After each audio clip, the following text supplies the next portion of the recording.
ఒక పండగొచ్చినా, పబ్బమొచ్చినా ఇంట్లో పిల్లలకి, హస్బెండ్‌కి లీవులు ఇచ్చేస్తారు. కానీ ఒక ఆడదానికి మాత్రం అస్సలు లీవ్ లేదు. అంతెందుకు ఒక జ్వరమొచ్చినా, లేదు రేపే సస్తామన్నా కూడా ఇంట్లో పనులన్నీ చేసేసి సావు అనే రకాలే అన్నమాట చుట్టుపక్కల ఉండేవాళ్ళు.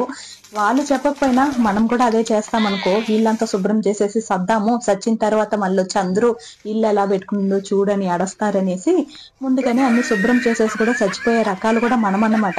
సో 365 రోజులు పనిచేసేది ఎవరంటే ఒక్క ఆడద మాత్రమే ఉంటుంది. అలాంటి ఆడదాన్ని చూసి నీకేంటమ్మా ఇంట్లో ఖాళీగా జాలీగానే ఉన్నావు కదా అని ఈజీగా చెప్పేస్తూ ఉంటారు.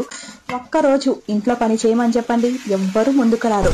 ఆ అది నీ పని అంట. ఏదో మనకి సొత్తులు ఆస్తులు రాసిచ్చినట్లు పనులు పంచిచ్చేసారేమో ఆడదే ఇంట్లో పనులన్నీ చేయాలని. కానీ సొడ్లు మాత్రం అది ఎక్కడి నుంచి పట్టుకుని వస్తారో లిస్ట్ ఒకటి వేసి పెడతారు. ఇది సరిలేదు అది సరిలేదు అని చెప్పడానికి మాత్రం. ఆడదాన్ని అర్థం చేసుకోవడం చాలా కష్టం రా అబ్బా అని చెప్పేస్తారు ఈజీగా మళ్ళీ.